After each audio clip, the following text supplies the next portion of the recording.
আসসালামু আলাইকুম ভিউয়ার্স, বাংলাদেশের সর্বশেষ আপডেট সংবাদে আপনাদের স্বাগত। জানিয়ে দিব হাতে থাকা সর্বশেষ আপডেট বাংলা সংবাদ। প্রথমেই সংবাদ শিরোনাম, ছাত্র দলের নতুন কর্মসূচি ঘোষণা। এরপর জানিয়ে দিব দিল্লি পালিয়েছেন পুলিশের সাবেক কর্মকর্তা মনিরুল ইসলাম। এদিকে ভারতে পালানোর সময় সাবেক ভূমিমন্ত্রী নারায়ণ চন্দ্র চন্দ আটক। আরও জানিয়ে দিব সাবেক প্রধানমন্ত্রীর মুখ্য সচিব গ্রেফতার। সর্বশেষ জানিয়ে দিব বিভিন্ন অঞ্চলে বৃষ্টির আভাস। এতক্ষণ শুনছিলেন সংবাদ শিরোনাম, এবারে বিস্তারিত। তবে অনুরোধ থাকবে ভিডিওটিতে একটি লাইক করবেন এবং কমেন্ট করে জানিয়ে দিবেন কোন জেলা থেকে আপনি আমাদের এই ভিডিওটি দেখছেন। ছাত্রদলের নতুন কর্মসূচি ঘোষণা।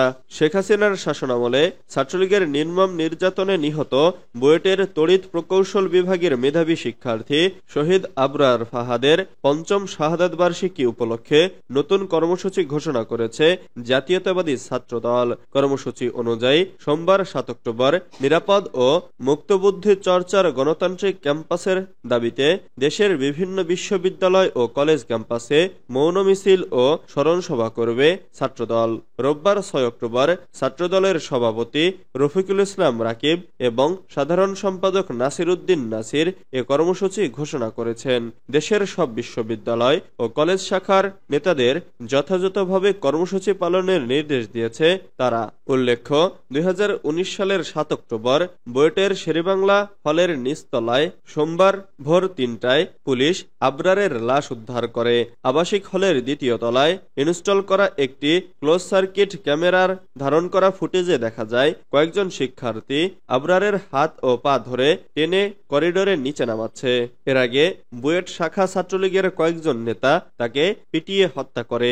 পরে ময়নাতদন্তের প্রতিবেদনে নিশ্চিত করা হয় শিক্ষার্থী আবরার ফাহাদকে ভোতা জিনিসের মাধ্যমে পিটিয়ে হত্যা করা হয়। আইনশৃঙ্খলা রক্ষাকারী বাহিনী সন্দেহ করে আবরারকে একটি ফেসবুক পোস্টের কারণে আক্রমণ করা হয়েছিল, যা ভারতের সঙ্গে বাংলাদেশের সাম্প্রতিক কিছু চুক্তির সমালোচনা বলে মনে করা হয়েছিল। দিল্লি পালিয়েছেন পুলিশের সাবেক কর্মকর্তা মনিরুল ইসলাম। আমি পালাইনি, পালাবো না, আমি দেশেই আছি, দেশেই ছিলাম, ভবিষ্যতে দেশেই থাকব, তবে নিরাপত্তার স্বার্থে সরকারি বাসায় ফিরিনি।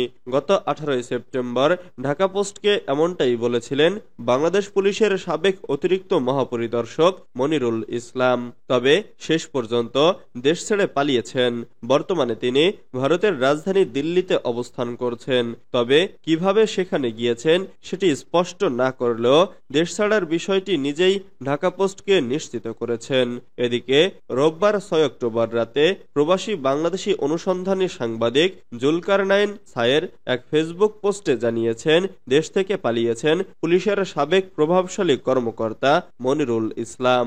তিনি ফেসবুক পোস্টে উল্লেখ করেন পলাতক এসবি প্রধান মনিরুল ইসলামের অবস্থান নিশ্চিত করেছে অত্যন্ত বিশ্বস্ত সূত্র। ভারতের রাজধানী দিল্লির কানঘট প্লেসের একটি গ্রোসারি স্টোরে রোববার বিকেলে মনিরুল ইসলামকে কিছু নিত্য প্রয়োজনীয় দ্রব্য কেনার সময় ক্যামেরাবন্দি করা হয়। তিনি আরো উল্লেখ করেন ওই এলাকায় উল্লেখযোগ্য সংখ্যক পলাতক বাংলাদেশি রাজনীতিবিদ এবং নিরাপত্তা বাহিনীর সদস্যরা বসবাস করছেন। বন্ধুপ্রতিম দেশ হিসেবে ভারত সরকারের উচিত হবে অনতিবিলম্বে এদের খুঁজে বের করে বাংলাদেশের যথাযথ কর্তৃপক্ষের কাছে হস্তান্তর করা। এ বিষয়ে ভারতীয় হাই কমিশনারের দৃষ্টি আকর্ষণ করছি।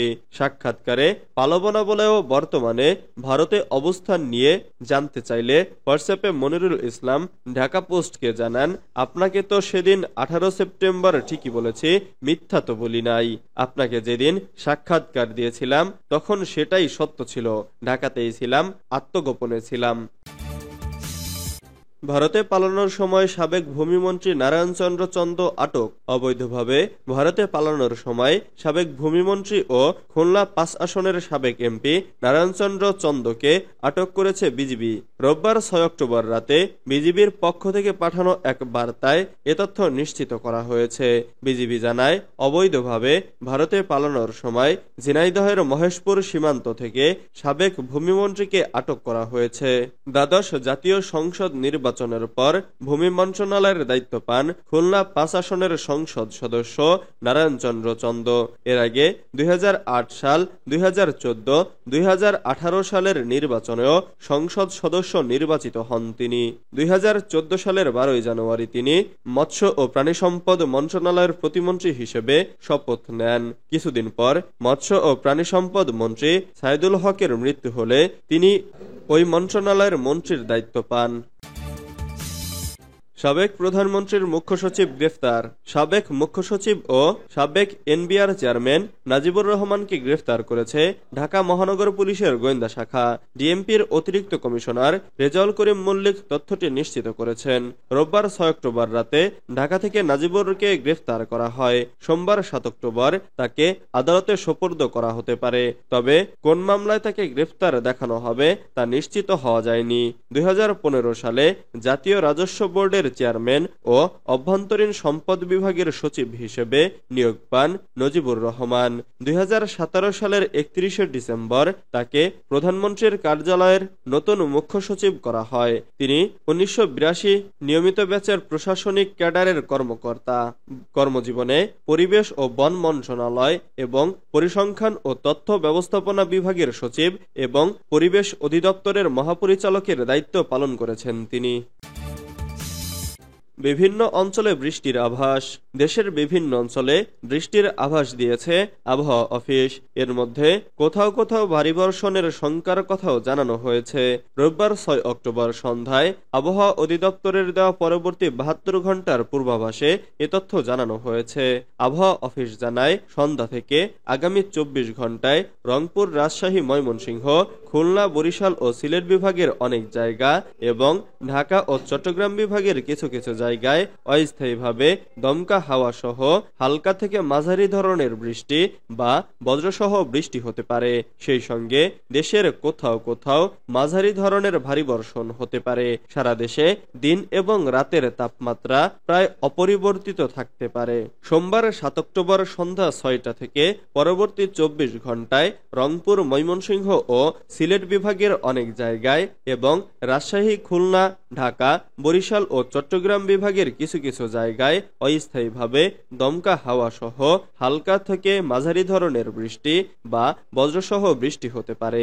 সেই সঙ্গে ময়মনসিংহ ও সিলেট বিভাগের কোথাও কোথাও মাঝারি ধরনের ভারী থেকে ভারী বর্ষণ হতে পারে। সারা দেশে দিন এবং রাতের তাপমাত্রা প্রায় অপরিবর্তিত থাকতে পারে।